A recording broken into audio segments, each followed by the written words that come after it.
या मोमिन समझा? कहा मोमिन समझा। जब मोमिन समझा तो फिर ये सवाल पूछने की जरूरत ही नहीं है। अगर तुम मोमिन समझते हो तो पूछने की जरूरत नहीं है कि तेरा रब कौन है। फरिश्तों ने कहा या अल्लाह, ये तो उल्टा हमसे ही सवाल कर रहा है। ए मेरे मौला, आखिर ये बता ये तेरा कौन सा बंदा? दोनों फरिश्ते आपस में कहते हैं आखिर इस किस बंदे से आज कब्र की दुनिया में मुलाकात हो गई है। फरिश्तों ने जब कहा था रब हाथी में गैबी से आवाज आती है, फरिश्तों छोड़ दो, अरे तुम नहीं जानते हो, तुम आपस में न पूछो ये कौन है, ये मुझसे पूछो कि आज किससे तुम्हारी मुलाकात हो गई है, किससे तुम्हारी मुलाकात हुई है। और फरिश्तों ने कहा कि दीन के बारे में सवाल कीजिए। कहा कि सुनो, अगर मैं बता दूं, बाबा बायजीद कहते हैं कि अगर मैं कहूं मेरा रब अल्लाह है और वह जानने के बाद इनकार कर दे कि मेरा बंदा बायजीद है, तो तुम क्या किसकी बात मानोगे? अगर मैं कह दूं मेरा रब अल्लाह है और रब ताला इनकार कर दे कि मेरा बंदा बायजीद नहीं है, तो क्या करोगे, किसकी बात मानोगे? तो फरिश्तों ने कहा ए मेरे मौला, हम तो फरिश्तों ने कहा या बायजीद, हम हर हाल में रब की बात मानेंगे। तो फिर बायजीद की बात सुनो, आपका ईमान ताजा हो जाएगा। बायजीद ने कहा था कि फिर जाके रब से पूछो कि आज कौन आया है कब्र की दुनिया में। ये बायजीद आया है और रब ताला, जब रब ने कहा ए फरिश्तों छोड़ दो, तुम नहीं जानते हो कि अगर बायजीद का चेहरा जहन्नम देख ले तो जहन्नम बुझ जाएगी।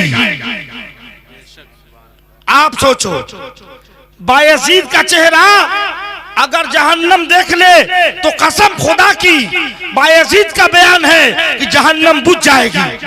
आप भी सोचिए, वो भी किसी के माँ के बेटे थे, उन्होंने रब को कितना पहचाना, उन्होंने रसूल को कितना जाना, उन्होंने इस्लाम को कितना पढ़ा, इस्लाम का कितना सर्च किया। आप उनसे पूछिए।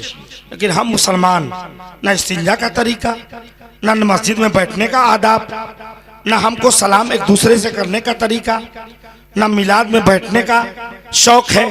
आप कब तक या हम कब तक गफलत भरी जिंदगी में पड़े रहेंगे? जरा मुसलमान हैं तो मुसलमान आप पैदा हुए हैं तो उसको बन के रहने की कोशिश करने की आप जहमत गवारा करें। मैं आपसे कहना चाहता हूं मुसलमानों, अपने असल जिंदगी को भूलने की जरूरत नहीं है, इसलिए कि हमको भी मरना है और रब की बारगाह में जाना है। और रब की बारगाह में जब जाएंगे तो रब ताला एक एक जिंदगी के आमाल को खोलेगा। आप देखिए, ये मोबाइल है, मोबाइल पे जब आप टच करते हैं स्क्रीन पे, आप देखिए स्क्रीन टच मोबाइल आ गया। आप देखिए इसके डिस्प्ले पे फ्लैश होता है और जो भी दुनिया में आप पिपरामपुर में बैठ करके दुनिया की जो भी खबरें हैं आप नाप लेते हैं। ठीक है, सही, जो रब ने इंसान को इतनी ताकत दी है और रब ने इतना इल्म अता किया है जो मोबाइल पैदा कर सकता है, वो रब क्या आपके जिंदगी के एक एक अमल का हिसाब क़यामत के मैदान में नहीं लेगा? आपसे पूछा जाएगा। आपके जिंदगी का एक एक अमल कल क़यामत के मैदान में खोल के रख दिया।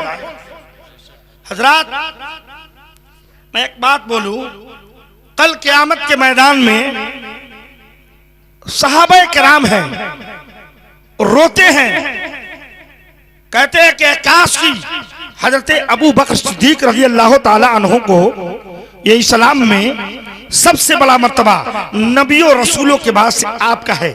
लेकिन अबू बकर सिद्दीक से किसी ने कहा, ए यारे गार, आप इतनी रात में नमाज पढ़ते हैं और नफिल का एहतमाम करते हैं, आप रोजा रहते हैं, आप सब कुछ करते हैं, लेकिन हुजूर ने आपको दुनिया में जन्नत की गारंटी और मुजदा सुना दिया है, आपको नमाज पढ़ने की क्या जरूरत है? आपको रब की बारगाह में इतनी रोने की क्या जरूरत है? तो अबू बकर इब्ने कहाफा का बयान सुनो, आपका ईमान ताजा हो जाएगा। हजरत अबू बकर सिद्दीक रज़ी अल्लाह ताला अन्हु ने कहा था, ए लोगों, मैं अपनी जिंदगी का मुहासबा कर रहा हूं और मैं सोच रहा हूं कि कल मैं क़यामत के मैदान में जाऊंगा और रब के सामने नबी पाक मौजूद होंगे और रब के सामने मेरे जिंदगी के अमाल खोले जाएंगे और कोई गलती ना हो जाए, नबी के सामने मैं रुसवा ना हो जाऊं, मैं इसके लिए रातों दिन रोता रहता हूं। आप या मैं या आज का कोई भी आलिम दीन सहाबा कराम के कदमों के धूल के बराबर नहीं हो सकता। उनका रोना रब की बारगाह में इस तरह है।